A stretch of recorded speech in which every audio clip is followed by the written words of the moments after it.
Bali bukan India. Bagian 13. Karya Santo Sabah. Dibuat sebagai wacana keilmuan berdasar telaah dan kajian akademik. Dalam upaya mengembalikan sejarah benar Indonesia. Agama Hindu India. Agama Hindu dapat dideskripsikan sebagai sebuah wadah tradisi yang memiliki sifat kompleks, bertumbuh, berhierarki, dan kadangkala inkonsisten secara internal. Agama Hindu tidak mengenal satu sistem kepercayaan yang disusun demi menyeragamkan keyakinan atau iman, namun menjadi istilah awam yang meliputi kemajemukan tradisi keagamaan di India. Di samping berbagai perbedaan yang teramati, ada pula rasa persamaan dalam Hinduisme. Menurut tokoh spiritual Hindu Swami Vivekananda, ada kesatuan fundamental dalam tubuh Hinduisme yang mendasari berbagai perbedaan dalam bentuk-bentuk pelaksanaannya. Pada umumnya, umat Hindu mengenal berbagai nama dan gelar seperti Wisnu, Siwa, Sakti, Hyang, Dewata, dan Batara. Beberapa aliran memandang nama dan gelar tersebut sebagai aneka manifestasi dari Yang Maha Esa atau Yang Maha Kuasa, sehingga agama Hindu dapat dikatakan bersifat monisme. Agama Hindu juga dicirikan dengan adanya kepercayaan akan makhluk ilahi, makhluk surgawi, yang dipandang tidak setara dengan Yang Maha Kuasa, sedangkan beberapa aliran juga memandangnya sebagai manifestasi dari Yang Maha Kuasa. Karakteristik lainnya, yang kerap dijumpai dalam tubuh Hinduisme, adalah iman tentang reinkarnasi dan karma, serta keyakinan akan kewajiban yang harus dipenuhi secara mutlak dharma. Selain itu, banyak aliran Hinduisme mentakzimkan suatu kumpulan kitab suci yang disebut Weda, meskipun ada beberapa aliran yang mengabaikannya. Sekte Hindu seperti Linggayata bahkan tidak mengikuti Weda, namun masih memiliki kepercayaan akan Siwa. Sebaliknya, Sekte Ayavazi memiliki kitab suci tersendiri yang disebut Akilatiratu Amanai, namun masih mengimani Tuhan yang sama dengan Hinduisme, contohnya Narayana dan Laksmi, serta memiliki sejumlah mitos yang mirip dengan mitologi Hindu pada umumnya. Dalam perkembangannya, tradisi Hindu yang cenderung mengagungkan Wisnu atau Narayana dan Kresna disebut Waisnawa, sementara yang memuja Siwa disebut Saiwa, Saiwisme. Dilihat dari luar, aliran Saiwa dan Waisnawa memiliki konsep tersendiri tentang Tuhan yang diagungkan. Menurut Halbas, meskipun aliran Saiwa dan Waisnawa dapat dipandang sebagai aliran keagamaan yang mandiri, ada kadar interaksi dan saling acuh antara para teoretikus dan pujangga dari masing-masing tradisi yang mengindikasikan adanya rasa jati diri yang lebih luas, rasa koherensi dalam konteks yang sama, serta inklusi dalam kerangka dan garis besar kepercayaan secara umum. Inklusivisme ini dikembangkan lebih jauh lagi pada abad ke-19 dan ke-20 oleh gerakan reformasi Hindu dan Neo-Vedanta, serta telah menjadi karakteristik agama Hindu modern. Penggolongan agama Hindu sebagaimana biasanya dapat digolongkan ke dalam beberapa mazhab atau aliran besar. Dalam suatu kelompok mazhab pada masa lalu, yang digolongkan sebagai 6 darsana, hanya 2 mazhab yang popularitasnya masih bertahan, Vedanta dan Yoga. Golongan-golongan utama Hinduisme pada masa kini disesuaikan dengan aliran-aliran besar yang ada, Waisnawa, Waisnawisme, Saiwa, Saiwisme, Sakta, Saktisme, dan Smarta, Smartisme. Menurut J. McDaniel, ada 6 tipe umum dalam tubuh agama Hindu, yang disusun dengan maksud menampung berbagai pandangan terhadap suatu subjek yang kompleks. Adapun 6 tipe tersebut sebagai berikut. 1. Agama Hindu rakyat, yaitu agama Hindu yang berdasarkan pada tradisi masyarakat. 2. Setempat serta pemujaan dewa-dewi lokal, seperti Hindu Tamil, Hindu Newa, Hindu Bali, Hindu Manipuri, Hindu Kaharingan, dan lain-lain. Berpangkal dari masa prasejarah atau setidaknya mendahului penulisan Weda. 3. Srauta atau agama Hindu Weda, dilaksanakan oleh kaum Brahmana tradisional yang 4. Disebut Srautin. Agama Hindu Vedanta, yaitu agama Hindu yang mengacu pada filsafat Vedanta, meliputi Advaita Vedanta, Smarta, dan menekankan pendekatan filosofis pada kitab-kitab Upanishad. 5. Agama Hindu Yoga, yaitu sekte yang menitikberatkan pelaksanaan yoga menurut Yoga Sutra Patanjali. Agama Hindu Dharma atau agama moralitas sehari-hari. yaitu Hinduisme yang berdasarkan pada realisasi karma dan pelaksanaan norma kemasyarakatan seperti wiwaha, adat pernikahan Hindu. 6. Bhakti, yaitu agama Hindu yang menekankan pelaksanaan kebaktian bagi entitas tertentu, seperti Krishna, Siwa, Ganesha. Hinduisme tidak mengandalkan otoritas berdasarkan doktrin sentral seperti kredo, rukun iman, atau syahadat. Meskipun tradisi Hindu tidak seragam, banyak umat Hindu yang tidak mau mengakui dirinya sebagai penganut aliran atau sekte Hindu tertentu. Pada umumnya, aliran dibedakan berdasarkan pada dewa yang dipuja sebagai manifestasi yang maha kuasa, serta pada tradisi mengenai cara pemujaan dewa tersebut. Ada 4 aliran utama yang sering teramati: Vaisnava, Saiva, Sakta, dan Smarta. Umat Vaisnava memuja Wisnu sebagai manifestasi yang maha kuasa, umat Saiva memuja Siwa sebagai manifestasi yang maha kuasa, umat Sakta memuja Sakti kekuatan atau dewi yang dipersonifikasikan sebagai wanita ilahi, sedangkan Smarta meyakini kesatuan mendasar dari 5 pancadewa, atau 6 Sanmata, dewa sebagai personifikasi dari yang maha kuasa.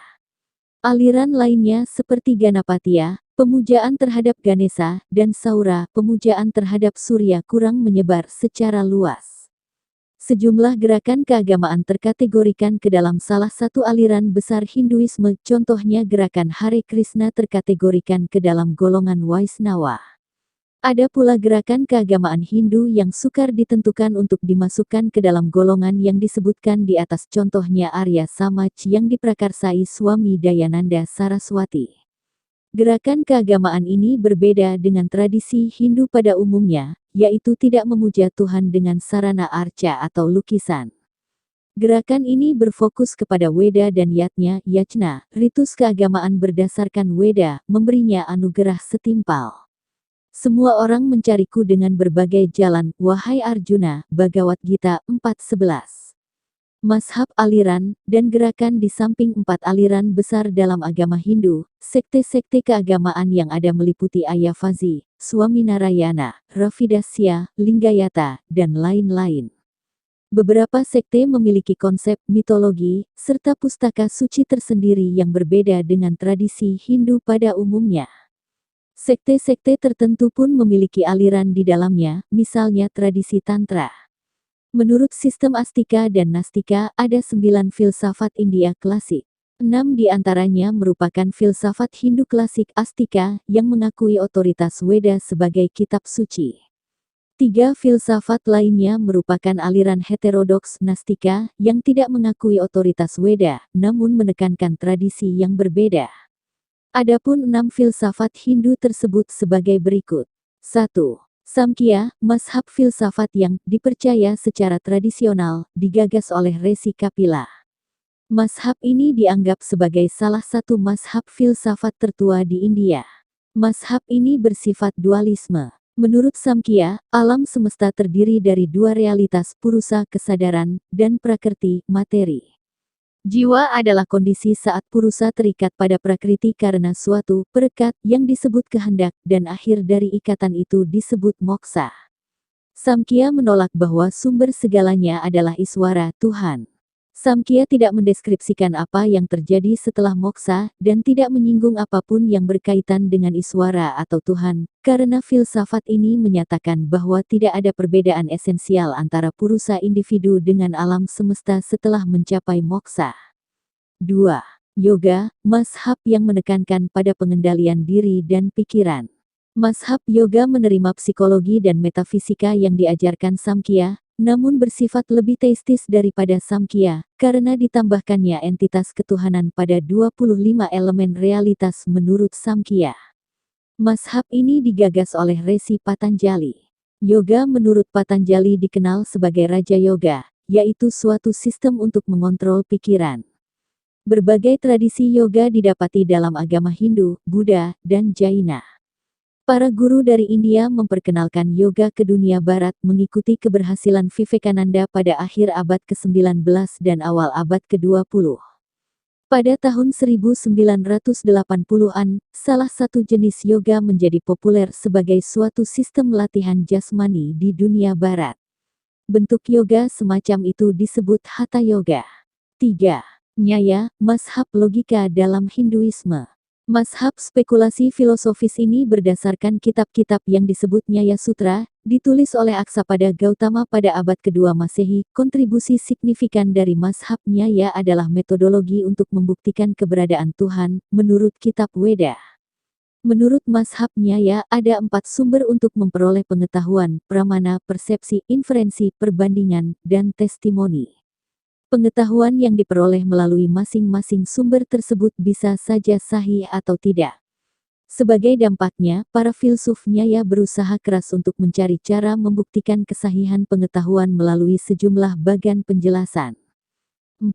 Vaisesika, mazhab atomisme dalam Hinduisme yang menyatakan suatu postulat bahwa segala benda di alam semesta dapat dibagi-bagi menjadi sejumlah atom. Mazhab ini mulanya digagas oleh Resi Kanada sekitar abad kedua Masehi. Secara historis, mazhab ini dikaitkan erat dengan Nyaya. Meskipun sistem Vaisesika dan Nyaya berkembang secara mandiri, keduanya bergabung karena teori-teori metafisis yang memiliki keterkaitan. Akan tetapi, dalam bentuknya yang klasik, ajaran Vaisesika berbeda dengan Nyaya karena Nyaya mengakui 4 sumber pengetahuan, sementara Vaisesika hanya mengakui persepsi dan inferensi. 5. Mimamsa. Mazhab yang kajian utamanya adalah sifat-sifat dharma berdasarkan hermeneutika pada kitab-kitab Weda.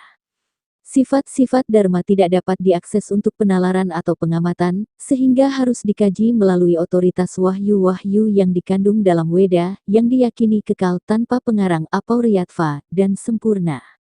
Mazhab Mimamsa mengandung doktrin yang ateistis maupun teistis dan tidak terlalu tertarik pada keberadaan Tuhan, namun pada karakteristik dharma. Mimamsa sangat memerhatikan penafsiran tekstual, sehingga memberi rintisan pada kajian filologi dan filsafat bahasa. Gagasannya tentang tuturan, sabda, sebagai kesatuan suara dan makna penanda dan petanda yang tak dapat dibagi lagi dipengaruhi oleh 6. Vedanta, mazhab yang berfokus pada kajian tentang 3 sastra dasar dalam filsafat Hindu, yaitu Upanishad, Brahma Sutra, dan Bhagavad Gita. Sekurang-kurangnya, ada 10 aliran dalam mazhab Vedanta namun 3 di antaranya Adwaita, Wisistatwaita, dan Dwaita, lebih termasyur. Adwaita, perguruan Vedanta yang dirintis oleh Adi Sankara awal abad ke-8, dan guru besarnya, Gaudapada, yang menjabarkan Ajatiwada. Menurut perguruan ini, Brahman adalah satu-satunya kenyataan, sedangkan dunia yang teramati hanyalah ilusi belaka. Karena Brahman adalah kenyataan sejati, ia tidak dapat dikatakan memiliki atribut.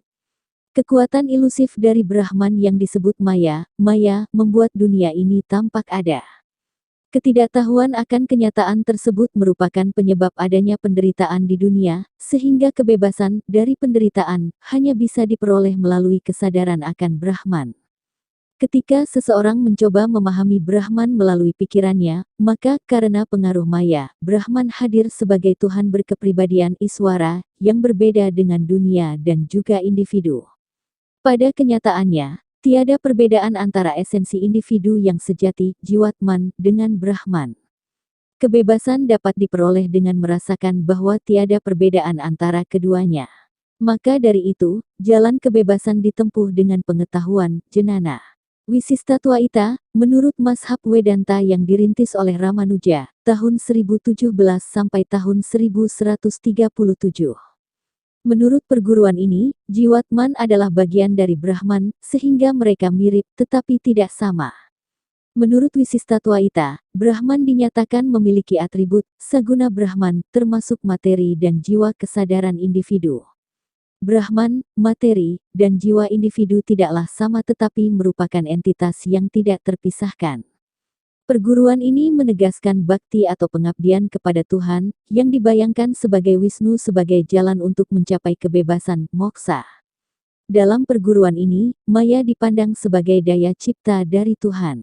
Dwaita, menurut mazhab Vedanta yang dirintis oleh Matwacarya, tahun 1199 sampai tahun 1278. Perguruan ini juga disebut sebagai Tattvavada, filsafat kenyataan. Perguruan ini menyamakan Tuhan dengan Brahman, sehingga tiada berbeda dengan Wisnu ataupun berbagai perwujudannya seperti Kresna, Narasingha, Venkateswara, dan lain-lain. Perguruan ini memandang Brahman, jiwa individu, dan materi sebagai entitas yang berbeda. Menurut mazhab ini menekankan bakti sebagai jalan yang benar untuk mencapai kebebasan, dan pengabaian akan Tuhan akan berujung pada neraka serta ikatan duniawi. Menurut Dwaita, segala tindakan diberdayakan oleh jiwa yang diberi kekuatan oleh Tuhan, dan hasil tindakan tersebut dilimpahkan kepada jiwa, namun Tuhan tidak ikut terpengaruh oleh hasil tindakan tersebut. Dalam sejarah agama Hindu, keberadaan 6 mazhab tersebut di atas mencapai masa gemilang pada masa dinasti Gupta. Dengan bubarnya Vaisesika dan Mimamsa, perguruan filsafat tersebut kehilangan pamornya pada masa-masa berikutnya, sedangkan berbagai aliran-aliran Vedanta mulai naik pamor sebagai cabang-cabang utama dalam filsafat keagamaan. Nyaya bertahan sampai abad ke-17 dan berganti nama menjadi Nauya Nyaya, Nyaya baru, sedangkan Samkhya lenyap perlahan-lahan, namun ajarannya diserap oleh Yoga dan Vedanta. 4 aliran utama yang sering didapati adalah Vaisnava, Saiwa, Sakta, dan Smarta. Dalam masing-masing aliran ada beberapa mazhab atau aliran lain yang menempuh caranya sendiri. 1. Vaisnava, aliran dalam tubuh Hinduisme yang memuja Wisnu, dewa pemelihara menurut konsep Trimurti Tritunggal, beserta 10 perwujudannya, Awatara. Aliran ini menekankan pada kebaktian, dan para pengikutnya turut memuja berbagai dewa, termasuk Rama dan Kresna yang diyakini sebagai perwujudan Wisnu. Pengikut aliran ini biasanya non-asketis, monastis, mengikuti cara hidup biarawan, dan menekuni praktik meditasi serta melantunkan lagu-lagu pemujaan. Biasanya umat Vaisnava bersifat dualisme. Aliran ini memiliki banyak tokoh suci, kuil, dan kitab suci. Aliran ini terbagi dalam beberapa golongan, yaitu Sri Sampradaya, Vaisnava yang memuja Laksmi sebagai pasangan Wisnu. Brahma Sampradaya, Vaisnava yang memuja Wisnu secara eksklusif. Rudra Sampradaya, Vaisnava yang memuja Wisnu atau para awatara, seperti Kresna, Rama, Balarama, dan lain-lain. Kumara Sampradaya, Vaisnava yang memuja Catur Kumara. 2. Saiwa, aliran dalam tubuh Hinduisme yang memuja Siwa. Kadangkala Siwa digambarkan sebagai Bhairawa yang menyeramkan. Umat Saiwa lebih tertarik pada tapa brata daripada umat Hindu aliran lainnya, dan biasa ditemui berkeliaran di India dengan wajah yang dilumuri abu dan melakukan ritual penyucian diri. Mereka bersembahyang di kuil dan melakukan yoga, berjuang untuk dapat menyatukan diri dengan Siwa. Aliran ini terbagi dalam beberapa golongan, yaitu Pasupata, Saiwa yang menekankan tapa brata terutama tersebar di Gujarat, Kashmir, dan Nepal. Saiwa Siddhanta, Saiwa yang mendapat pengaruh Tantra. Kashmira Saiwa Darsana, Saiwa yang monistis dan idealistis. Nata Siddha Siddhanta, Saiwa yang monistis. Linggayata, Saiwa yang monoteistis. Saiwa Adwaita, Saiwa yang monistis dan teistis. 3. Sakta, aliran Hinduisme yang memuja Sakti atau Dewi. Pengikut Saktisme meyakini Sakti sebagai kekuatan yang mendasari prinsip-prinsip maskulinitas yang dipersonifikasikan sebagai pasangan dewa. Sakti diyakini memiliki berbagai wujud. Beberapa di antaranya tampak ramah, seperti Parwati, pasangan Siwa, atau Laksmi, pasangan Wisnu. Yang lainnya tampak menakutkan, seperti Kali atau Durga. Sakta memiliki kaitan dekat dengan Hinduisme Tantra, yang mengajarkan ritual dan praktik untuk penyucian pikiran dan tubuh. Umat Sakta menggunakan mantra-mantra, sihir, gambar sakral, yoga, dan upacara untuk memanggil kekuatan kosmis. Aliran ini mengandung 2 golongan utama, yaitu Srikula, pemujaan kepada dewi-dewi yang bergelar Sri, dan Kalikula, pemujaan kepada dewi-dewi perwujudan Kali. 4. Smarta, aliran Hindu monistis yang memuja lebih dari 1 dewa, meliputi Siwa, Wisnu, Sakti, Ganesha, dan Surya di antara dewa dan dewi lainnya, tetapi menganggap bahwa dewa-dewi tersebut merupakan manifestasi dari Zat yang Maha Esa. Smarta, dibandingkan 3 aliran Hinduisme yang disebutkan di atas, Smarta berusia relatif muda. Berbeda dengan Vaisnava atau Saiwa, aliran ini tidak bersifat sektarian secara gamblang, dan berdasarkan pada iman bahwa Brahman adalah asas tertinggi di alam semesta dan meresap ke dalam segala sesuatu yang ada. Pada umumnya, umat Smarta memuja Yang Maha Kuasa dalam 6 personifikasi, Ganesha, Siwa, Sakti, Wisnu, Surya, dan Skanda. Karena umat Smarta menerima keberadaan dewa-dewi Hindu yang utama, mereka dikenal sebagai umat liberal atau non-sektarian. Mereka mengikuti praktik-praktik filosofis dan meditasi, serta menekankan persatuan antara individu dengan Tuhan melalui kesadaran. Keyakinan agama Hindu tidak memiliki seorang pendiri dan tidak berpedoman pada satu kitab suci. Meskipun demikian, ada keyakinan yang kerap dijumpai dalam berbagai tradisi Hindu. Perihal yang umum dijumpai dalam berbagai keyakinan masyarakat Hindu, namun tidak untuk terbatas pada beberapa hal tersebut, meliputi kepercayaan akan Zat yang Maha Kuasa, dapat disebut sebagai Iswara, Awatara, Dewata, Batara, dan lain-lain. Dharma, etika, kewajiban. Samsara, siklus kelahiran, kehidupan, kematian, dan kelahiran kembali yang berulang-ulang. Karma, sebab dan akibat. Moksa, kebebasan dari samsara, dan berbagai yoga, jalan atau praktik spiritual. Agama Hindu merupakan sistem kepercayaan yang kaya, mencakup keyakinan yang bersifat monoteisme, politeisme, panenteisme, panteisme, monisme, dan ateisme. Konsep ketuhanannya bersifat kompleks dan bergantung pada nurani setiap umatnya atau pada tradisi dan filsafat yang diikuti. Kadangkala agama Hindu dikatakan bersifat henoteisme, melakukan pemujaan terhadap satu Tuhan, sekaligus mengakui keberadaan para dewa, namun istilah-istilah demikian hanyalah suatu generalisasi berlebihan. Mazhab Vedanta dan Nyaya menyatakan bahwa karma itu sendiri telah membuktikan keberadaan Tuhan. Nyaya merupakan suatu perguruan logika, sehingga menarik kesimpulan logis bahwa keberadaan alam semesta hanyalah suatu akibat, maka pasti ada suatu penyebab di balik semuanya. Agama Hindu mengandung suatu konsep filosofis yang disebut Brahman, yang sering didefinisikan sebagai kenyataan sejati esensi bagi segala hal atau sukma alam semesta yang menjadi asal-usul serta sandaran bagi segala sesuatu dan fenomena. Tetapi umat Hindu tidak menyembah Brahman secara harfiah. Pada zaman Brahmanisme, Brahman adalah istilah yang disematkan bagi suatu kekuatan yang membuat yatnya upacara menjadi efektif, yaitu kekuatan spiritual dari ucapan-ucapan suci yang dirapalkan para ahli Weda, sehingga mereka disebut Brahmana. Kadangkala, Brahman dipandang sebagai yang maha mutlak atau maha kuasa, atau asas ilahi bagi segala materi, energi, waktu, ruang, benda, dan sesuatu di dalam atau di luar alam semesta. Sebagai hasil dari berbagai kontemplasi tentang Brahman, maka ia dapat dipandang sebagai Tuhan dengan atribut, Saguna Brahman, Tuhan tanpa atribut, Nirguna Brahman, dan atau Tuhan Maha Kuasa, para Brahman, tergantung mazhab dan aliran.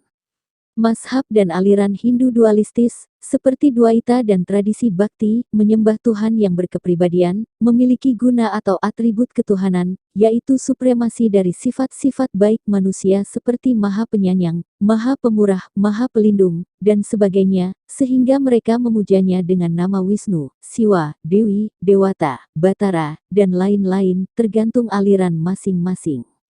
Dalam tradisi Hindu pada umumnya, Tuhan yang dipandang sebagai Zat Maha Kuasa dengan supremasi dari sifat baik manusia, daripada dianggap sebagai asas semesta yang tak terbatas, disebut Iswara, Bagawan, atau Parameswara. Meski demikian, ada beragam penafsiran tentang Iswara, mulai dari keyakinan bahwa Iswara sesungguhnya tiada, sebagaimana ajaran Mimamsa, sampai pengertian bahwa Brahman dan Iswara sesungguhnya tunggal, sebagaimana yang diajarkan mazhab Adwaita. Dalam banyak tradisi Vaisnava ia disebut Wisnu, sedangkan kitab Vaisnava menyebutnya sebagai Kresna, dan kadangkala menyebutnya Swayam Bagawan. Sementara itu, dalam aliran Sakta ia disebut Dewi atau Adipara Sakti, sedangkan dalam aliran Saiwa ia disebut Siwa. Ajaran Smarta yang monistis memandang bahwa seluruh nama-nama ilahi seperti Wisnu, Siwa, Ganesha, Sakti, Surya, dan Skanda sesungguhnya manifestasi dari Brahman yang Maha Esa. Mazhab Adwaita Vedanta menolak teisme dan dualisme dengan menegaskan bahwa pada hakikat Brahman tidak memiliki bagian atau atribut. Menurut mazhab ini, Tuhan yang berkepribadian atau menyandang atribut tertentu adalah salah satu fenomena maya atau kekuatan ilusif Brahman. Pada hakikat, Brahman tidak dapat dikatakan memiliki sifat-sifat kemanusiaan seperti pelindung, penyayang, perawat, pengasih, dan sebagainya. Menurut mazhab ini, pikiran manusia yang terperangkap maya menyebabkan Brahman terbayangkan sebagai Tuhan dengan sifat atau atribut tertentu, yang dapat disebut sebagai Iswara, Bhagawan, Wisnu, dan nama-nama lainnya. Mazhab ini menegaskan bahwa tiada larangan untuk membayangkan Tuhan dengan sifat-sifat tertentu, namun tujuan hidup sejati adalah untuk merasakan bahwa sesuatu yang nyata dalam tiap makhluk sesungguhnya tiada berbeda dengan Brahman. Mazhab Adwaita dapat dikatakan sebagai monisme atau panteisme karena meyakini bahwa alam semesta tidak sekadar berasal dari Brahman, namun pada hakikat sama dengan Brahman. Doktrin ateistis mendominasi aliran Hindu seperti Samkhya dan Mimamsa. Dalam kitab Samkhya Pravachana Sutra dari aliran Samkhya dinyatakan bahwa keberadaan Tuhan Iswara tidak dapat dibuktikan sehingga keberadaan Tuhan tidak dapat diakui. Samkhya berpendapat bahwa Tuhan yang abadi tidak mungkin menjadi sumber bagi dunia yang senantiasa berubah. Dikatakan bahwa Tuhan merupakan gagasan metafisik yang dibuat untuk suatu keadaan. Pendukung dari aliran Mimamsa, yang berdasarkan pada ritual dan ortopraksi, menyatakan bahwa tidak ada cukup bukti untuk membuktikan keberadaan Tuhan. Aliran ini berpendapat bahwa kita tidak perlu membuat postulat tentang suatu pencipta dunia, sebagaimana kita tidak perlu memikirkan siapa penulis Weda atau Tuhan apa yang dibuatkan upacara. Mimamsa menganggap bahwa nama-nama Tuhan yang tertulis dalam Weda sebenarnya tidak mengacu pada wujud apapun di dunia nyata, dan hanya untuk keperluan mantra belaka. Atas pemahaman tersebut, mantra itulah yang sebenarnya merupakan kekuatan Tuhan, sehingga Tuhan tiada lain hanyalah kekuatan mantra belaka. Dalam agama Hindu terdapat keyakinan bahwa ada sesuatu yang sejati dalam tiap individu yang disebut Atman, sifatnya abadi atau tidak terhancurkan. Taittiriya Upanishad mendeskripsikan bahwa Atman individu diselimuti oleh 5 lapisan Annamaya Kosa, Pranamaya Kosa, Manomaya Kosa, Wijanamaya Kosa, dan Anandamaya Kosa. Istilah Atman dan jiwa kadangkala dipakai untuk konteks yang sama. Dalam suatu pengertian, Atman adalah percikan dari Brahman, sedangkan jiwa adalah penggerak segala makhluk hidup. Menurut teologi Hindu yang monistis panteistis, seperti mazhab Adwaita Vedanta, sukma individu sama sekali tiada berbeda dari Brahman. Sukma individu disebut jiwatman, sedangkan Brahman disebut paramatman. Maka dari itu, ajaran ini disebut aliran non-dualis. Ketika tubuh individu hancur, jiwa tidak turut hancur. Sebaliknya, ia berpindah ke tubuh baru melalui reinkarnasi, samsara. Jiwa mengalaminya karena diselubungi oleh avidya atau ketidaksadaran, bahwa dirinya sesungguhnya sama dengan paramatman. Tujuan kehidupan menurut mazhab Adwaita adalah untuk mencapai kesadaran bahwa Atman sesungguhnya sama dengan Brahman. Kitab Upanishad menyatakan bahwa siapapun yang merasakan bahwa Atman merupakan esensi dari tiap individu, maka ia akan menyadari kesetaraan dengan Brahman, sehingga mencapai moksa kebebasan atau kemerdekaan dari proses reinkarnasi, samsara. Yoga dari Resi Patanjali, sebagaimana yang diuraikan dalam Yoga Sutra, berbeda dengan monisme yang diuraikan dalam filsafat Adwaita. Menurut yoga, pencapaian spiritual tertinggi bukanlah untuk menyadari bahwa segala kemajemukan di alam semesta merupakan maya. Jati diri yang diperoleh saat mencapai pengalaman religius tertinggi bukanlah Atman belaka. Itu hanyalah salah satu jati diri yang ditemukan oleh individu. Meruntuhkan tembok alam sadar manusia untuk membangun persatuan jati diri individu, jiwatman, dengan sukma alam semesta paramatman, merupakan tujuan praktik yoga. Menurut pemahaman dualistis seperti mazhab Dwaita, jiwa merupakan entitas yang berbeda dengan Tuhan, namun memiliki kesamaan. Jiwa bergantung kepada Tuhan, sedangkan pencapaian moksa, lepas dari samsara, bergantung kepada cinta pada Tuhan serta kasih sayang Tuhan. Para dewa dan awatara. Umat dari berbagai sekte agama Hindu memuja dewa-dewi tertentu yang tak terhitung banyaknya dan mengikuti aneka upacara untuk memuja dewa-dewi tersebut. Karena merupakan agama Hindu, maka para penganutnya memandang kekayaan tradisi tersebut sebagai ungkapan dari suatu realitas yang kekal.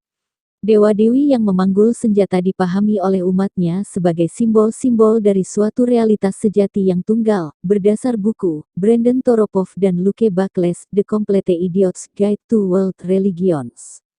Susastra Hindu menyebutkan suatu kelompok entitas ilahi yang disebut dewa atau dewi dalam bentuk feminin, sedangkan dewata bersinonim dengan dewa, bermakna yang bersinar, atau umat dari berbagai sekte agama Hindu memuja dewa-dewi tertentu yang tak terhitung banyaknya dan mengikuti aneka upacara untuk memuja dewa-dewi tersebut. Karena merupakan agama Hindu, maka para penganutnya memandang kekayaan tradisi tersebut sebagai ungkapan dari suatu realitas yang kekal. Dewa-dewi yang memanggul senjata dipahami oleh umatnya sebagai simbol-simbol dari suatu realitas sejati yang tunggal, dapat diterjemahkan sebagai makhluk surgawi. Para dewa merupakan bagian integral dalam kebudayaan Hindu dan ditampilkan dalam kesenian, lukisan, patung, relief arsitektur, dan ikon. Cerita mitologis mengenai keberadaan mereka terkandung dalam sejumlah sastra Hindu, terutama Wiracarita Hindu dan Purana. Keberadaan banyak dewa diyakini sebagai manifestasi dari Brahman. Pustaka Weda dan Upanishad tidak mengajarkan panteisme ataupun politeisme, melainkan monoteisme dan monisme. Ada banyak dewa, namun mereka merupakan manifestasi berbagai aspek dari suatu kenyataan sejati. Keberadaan konsep monisme dan monoteisme berjalin-jalin. Dalam banyak sloka, kenyataan sejati dikatakan imanen, sedangkan dalam sloka lainnya dikatakan transenden. Secara monisme, kenyataan sejati tersebut adalah Brahman, sedangkan pandangan monoteisme lebih berfokus pada wujud-wujud beratribut, saguna, dari Brahman. Biasanya pengertian dewa dibedakan dengan Iswara, Tuhan yang Maha Esa. Meskipun banyak umat Hindu menyembah Iswara dalam suatu perwujudan tertentu, seolah-olah ada Tuhan yang berbeda, sebagai Istadewata ia Devata, yaitu sosok ideal, dewa-dewi tertentu, dari Tuhan yang cenderung dipuja. Pilihan tersebut bergantung pada preferensi seseorang atau menurut tradisi regional dan keluarga. Dalam kitab suci Rigveda disebutkan adanya 33 dewa atau dewata, dan Purana menjelaskan bahwa sebagian di antaranya merupakan para putra Dewi Aditi dan Bagawan Kasyapa, dan merupakan murid dari Wrehaspati. Menurut mitologi Hindu dalam Purana, sebelum memperoleh keabadian melalui Tirta Amerta, minuman keabadian, dewata adalah golongan makhluk yang berseteru dengan para asura atau raksasa dan dapat gugur dalam pertempuran. Kekuatan dewata berbeda dengan 3 dewa utama yang abadi, Brahma, Wisnu, Siwa. Siwa dan Wisnu dimuliakan sebagai Mahadewa karena kemasyhuran mereka dalam kitab suci dan pemujaan. Mereka berdua, beserta Brahma, dipandang sebagai Trimurti, 3 aspek dari Yang Maha Kuasa. Ketiga aspek tersebut melambangkan seluruh siklus samsara menurut agama Hindu, Brahma sebagai pencipta, Wisnu sebagai pelindung atau pemelihara, dan Siwa sebagai pelebur. 2 di antara 3 dewa tersebut, yaitu Wisnu dan Siwa memiliki pengikut dengan jumlah banyak sehingga membentuk 2 aliran utama, Vaisnava dan Saiwa, dalam tubuh agama Hindu. Dalam kajian tentang Trimurti, Sir William Jones menyatakan bahwa umat Hindu menyembah Tuhan dalam 3 wujud, Wisnu, Siwa, Brahma. Gagasan fundamental agama Hindu, bahwa metamorfosis atau transformasi, dicontohkan melalui konsep awatara. Tridewi, 3 dewi, dalam agama Hindu memiliki peran penting sebagaimana Trimurti dan berfungsi sebagai pasangan bagi Trimurti. Brahma adalah sang pencipta, sehingga ia membutuhkan pengetahuan atau Dewi Saraswati. Wisnu adalah sang pelindung, sehingga ia membutuhkan kemakmuran, yang dimanifestasikan sebagai Dewi Laksmi, Sri. Sedangkan Siwa adalah sang pelebur, sehingga ia membutuhkan Dewi Parwati, Durga, atau Kali sebagai kekuatannya. Para dewi tersebut adalah manifestasi dari satu entitas, yaitu Sakti. Wiracarita Hindu dan Purana menceritakan beberapa kisah tentang turunnya Tuhan ke dunia inkarnasi, dalam wujud fana demi menegakkan di masyarakat dan menuntun manusia mencapai moksa. Inkarnasi itu disebut pula awatara. Beberapa awatara terkenal merupakan perwujudan Wisnu, meliputi Rama tokoh utama Ramayana, dan Kresna tokoh penting dalam Mahabharata. Karma dan reinkarnasi. Karma diterjemahkan secara harfiah sebagai tindakan, kerja, perbuatan, dan dapat dideskripsikan sebagai hukum moral sebab akibat. Menurut hukum karma, nasib baik berasal dari tindakan baik terdahulu, dan nasib buruk berasal dari tindakan buruk terdahulu, yang merupakan suatu sistem aksi-reaksi dan membentuk suatu siklus reinkarnasi. Fenomena sebab akibat tersebut tidak hanya berlaku bagi dunia material, namun juga terhadap pikiran, perkataan, tindakan, dan tindakan yang dilakukan berdasarkan perintah seseorang. Menurut kitab Upanishad, suatu jiwa membentuk sanskara kesan dari tindakan, baik secara fisik atau mental. Linga sarira, tubuh yang lebih halus daripada tubuh fisik namun lebih kasar daripada jiwa, dilekati kesan-kesan tersebut, dan membawanya ke kehidupan selanjutnya, sehingga menciptakan jalan kehidupan tersendiri bagi setiap orang. Maka dari itu, konsep karma, yang universal, netral, dan tak pernah meleset berkaitan dengan reinkarnasi, demikian pula kepribadian, watak, dan keluarga seseorang. Karma menyatukan konsep kehendak bebas dan nasib. Karena agama Hindu meyakini bahwa jiwa tidak dapat dihancurkan, maka kematian tidak dipandang sebagai momok bagi kehidupan karena merupakan fenomena alami. Maka dari itu, seseorang yang sudah meninggalkan ambisi dan keinginannya, tidak memiliki tanggung jawab lagi di dunia, atau terjangkiti penyakit mematikan dapat mengusahakan kematian dengan cara prayopavesa. Siklus aksi, reaksi, kelahiran, kematian, dan kelahiran adalah proses berkesinambungan yang disebut samsara, reinkarnasi. Pemahaman akan reinkarnasi dan karma merupakan premis kuat dalam filsafat Hindu.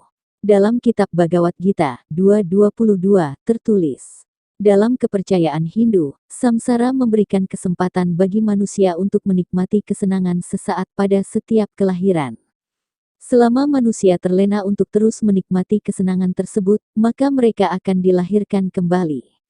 Akan tetapi, pelepasan diri dari belenggu samsara, melalui moksa, diyakini dapat memberikan kebahagiaan dan kedamaian abadi. Menurut kepercayaan ini, setelah mengalami reinkarnasi berkali-kali, pada akhirnya suatu Atman akan mencari persatuan dengan sukma alam semesta, Brahman, Paramatman.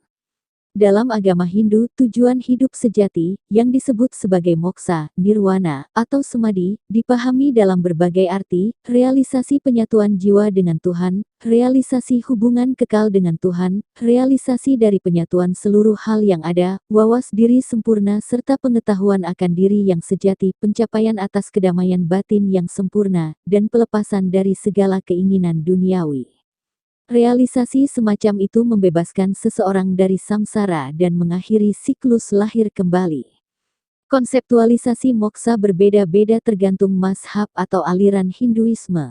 Sebagai contoh, mazhab Advaita Vedanta berpedoman bahwa setelah mencapai moksa, Atman tidak lagi mengenali dirinya sebagai individu, melainkan menyadari bahwa Brahman identik dalam segala hal termasuk kesamaannya dengan Atman. Pengikut mazhab Dwaita, dualistis, memandang individu sebagai bagian dari Brahman, dan setelah mencapai moksa, mereka yakin akan memperoleh kekekalan di loka bersama dengan manifestasi iswara yang dipilihnya. Maka dari itu, dianalogikan bahwa pengikut Dwaita berharap untuk menikmati gula, sementara pengikut Adwaita berharap untuk menjadi gula. Tujuan hidup manusia. Filsafat Hindu klasik mengakui 4 hal yang harus dipenuhi sebagai tujuan hidup manusia, sebagaimana dijabarkan di bawah ini, yang disebut purusarta. 1. Dharma. Dharma adalah prinsip yang tak boleh diabaikan oleh umat Hindu.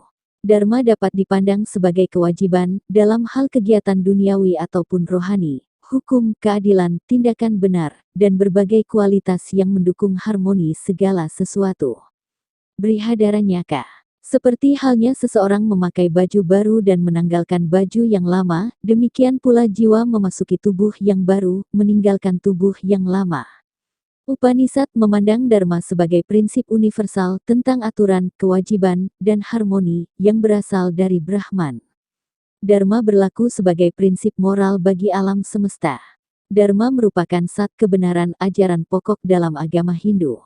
Hal ini berpangkal pada pernyataan dalam Rigveda bahwa Ekam Sat kebenaran hanya satu, dari keyakinan bahwa Brahman itu sendiri merupakan Sat Chitananda kebenaran kesadaran keberkatan.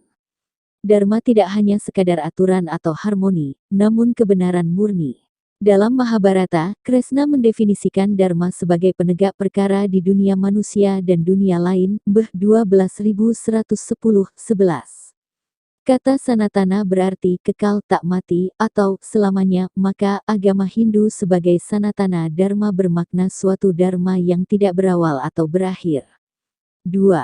Arta. Arta adalah upaya mencari harta demi penghidupan dan kemakmuran.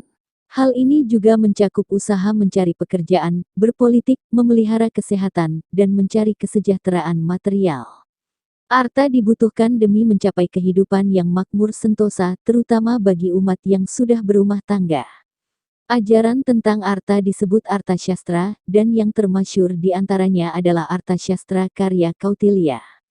3.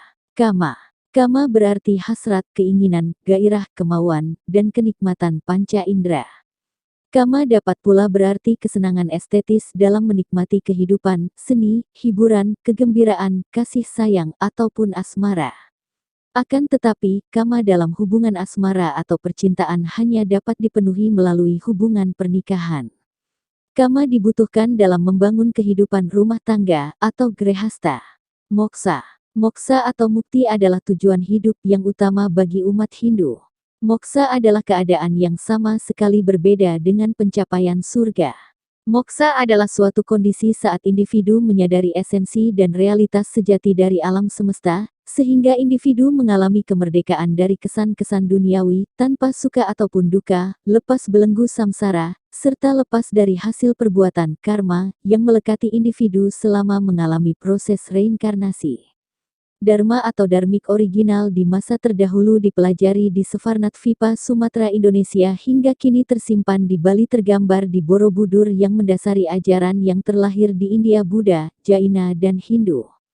Berlanjut ke bagian 14. By Santo Sabah.